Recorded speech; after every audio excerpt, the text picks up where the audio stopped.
1988, Enzo Ferrari's deathbed. Two people in the room, Lena and a young man. Ferrari opened his eyes, looked at the young man. His lips moved. You too. The voice stopped. The young man leaned in, waited. You too are my son. 4 words. For the first time. A few hours later, Ferrari died. The young man's name was Piero. He was 26 years old. He'd known Ferrari for 26 years. But this was their first conversation. Piero was born in 1962. Castelvetro, near the Ferrari factory. No father's name on the birth certificate, but everyone in Maranello knew. Small towns can't keep secrets. When Piero was 6, he asked, "Who's that man?" His mother, Lena, didn't answer right away. "Someone we know." "My father?" Lena looked out the window. "Dinner's ready. Go wash your hands." Piero learned that day some questions don't get answers. The first meeting happened when Piero was 10. Ferrari came to the house, sat down. Piero waited at the door. Lena. "Piero, come here." Piero approached. Ferrari looked. For a long time. Said nothing. Then he stood up. Left. Piero asked his mother, "Why didn't he talk?" "That's how he is." "But I said that's how he is." In the following years, Ferrari came regularly, once a month, always the same. Arrive, sit, look at Piero, leave. No words. Piero tried in the early years. Today at school, Ferrari would look, listen, no response. On the math test, a nod. Slight, but mouth stayed closed. 1975, Piero learned that day. Some questions don't get answers. The first meeting happened when Piero was 10. Ferrari came to the house, sat down. Piero waited at the door. Lena. "Piero, come here." Piero approached. Ferrari looked. For a long time, said nothing. Then he stood up, left. Piero asked his mother, "Why didn't he talk?" "That's how he is." "But I said that's how he is." In the following years, Ferrari came regularly, once a month, always the same. Arrive, sit, look at Piero, leave. No words. Piero tried in the early years. Today at school, Ferrari would look, listen, no response. On the math test, a nod, slight, but mouth stayed closed. Piero was 13. Ferrari came again, sat down. This time, Piero stayed silent, didn't speak. 10 minutes. Nothing said. Ferrari stood up, stopped, looked at Piero as if he was going to say something. His mouth opened slightly, then closed. He turned, left. Piero understood that day. Ferrari wanted to speak too, but couldn't. That evening, Lena spoke with Ferrari in the garden. Piero heard from the window. Lena. "Talk to him." Silence. "One word, just one word." Ferrari's voice was very low. "If I talk, what happens?" Long silence. "Something changes." "What changes?" No answer came. That night, Piero heard a name. For the first time, from the window. Dino was your age, 13. He didn't know who that was, but he understood. That name mattered. The next day, Piero asked his mother, "Who's Dino?" Lena froze. "Where did you hear that?" "Last night when you were talking." Lena sat down, silent for a long time. "Another son. He died before you were born." "How old was he?" 24. Piero stopped. "Am I in his place?" Lena looked, something in her eyes. Pain? Fear? "No," she said. "You're not in anyone's place. You're Piero." But Piero understood. The answer was yes. Years passed. Visits continued. Less frequent, but continued. Piero no longer tried to talk, just sat. Ferrari too. Same room, in silence. Then they'd separate. 1980, Piero was 18. Ferrari came, as always. But this time something different happened. They'd sat down, silence. Ferrari took an envelope from his pocket, put it on the table. Piero looked. Something in the envelope. Ferrari said nothing, got up, left. Piero opened it. Money, a lot of money, and a note.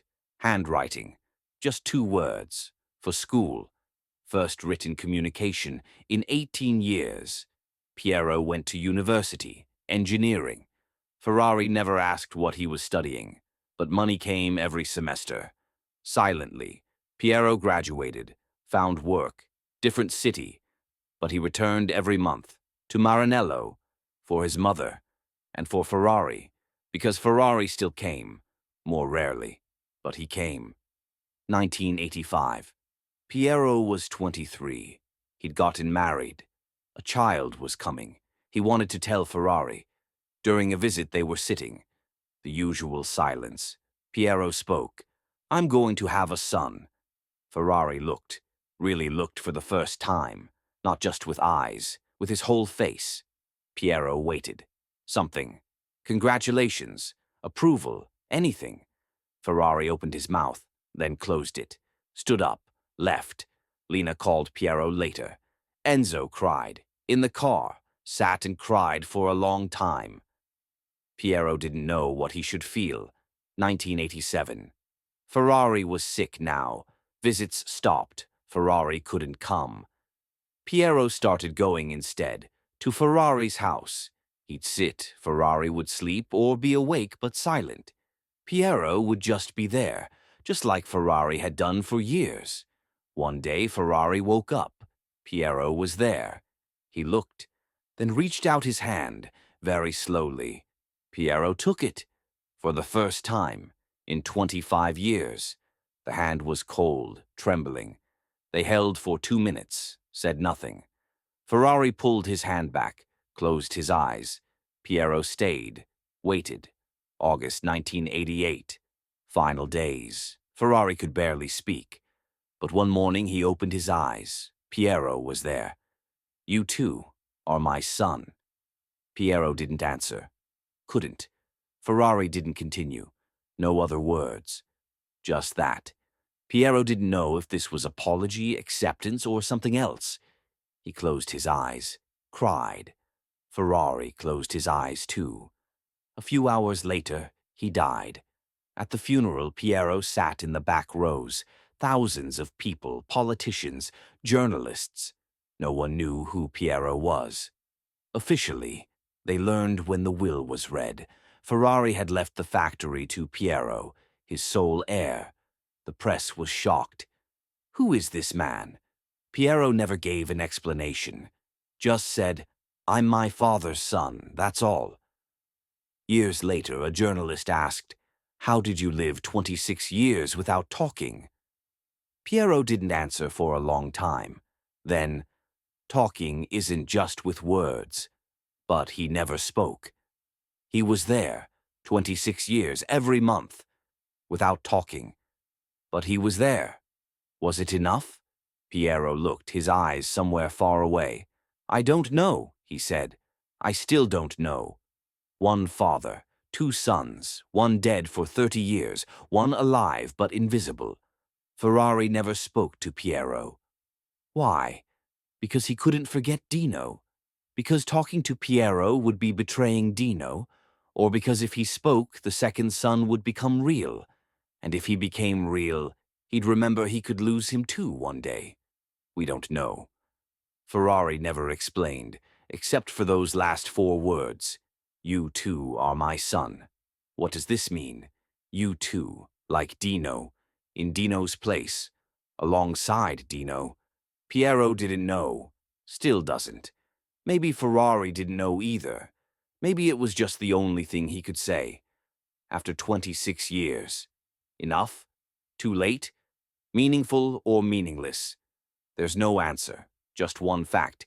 Piero waited 26 years for 4 words. He got them, but doesn't know what he got. Sometimes people speak but say nothing. Sometimes silence speaks, but no one understands. What was between Ferrari and Piero? Love?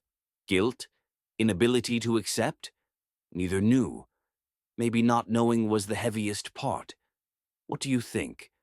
What did "you too are my son" mean? Apology? Acceptance? Or did Ferrari himself not know what he was saying? And Piero was waiting 26 years worth it to finally hear those 4 words. The answer is yours. But maybe there's no answer. Maybe there's just silence. And learning to live with silence